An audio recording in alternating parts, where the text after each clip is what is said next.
أصدر القضاء الجزائري حكما غيابيا في حق زعيم حركة الماك المطالبة باستقلال جمهورية القبائل فرحات مهني بالسجن المؤبد. وحسب مصادر إعلامية جزائرية، فقد أدانت محكمة الجنايات الابتدائية التابعة لولاية الجزائر غيابيا فرحات مهني رئيس الجمهورية المحتلة التي يصنفها النظام الجزائري بالمنظمة الإرهابية بالسجن مؤبد، وذلك بتهمة إنشاء وتسيير منظمة إرهابية والمساس بسلامة ووحدة الوطن. وحسب نفس المصادر نقلا عن وكالة الأنباء الجزائرية الرسمية، فقد تم في نفس القضية إدانة المتهم بالعباس إبراهيم بالسجن المؤبد وعقوبة 20 سنة حبسا نافذا في حق المتهمين لفضل زيدان وبوتقراط منير.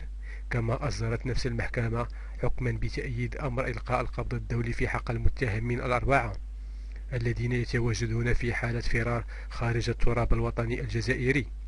ويرى مراقبون أن هذا الحكم على فرحات مهني يظهر مدى التناقض الذي يعيشه النظام الجزائري في تعاطيه مع المواضيع، إذ أنها تدين شخصا طالب بانفصال القبائل عن الجزائر وتتهمه بالإرهاب وتهديد الوحدة الترابية للمغرب، هي نفسها تدعم نفس الإرهاب من خلال دعمها لجبهة البوليزاريو المعادي للوحدة الترابية للمغرب.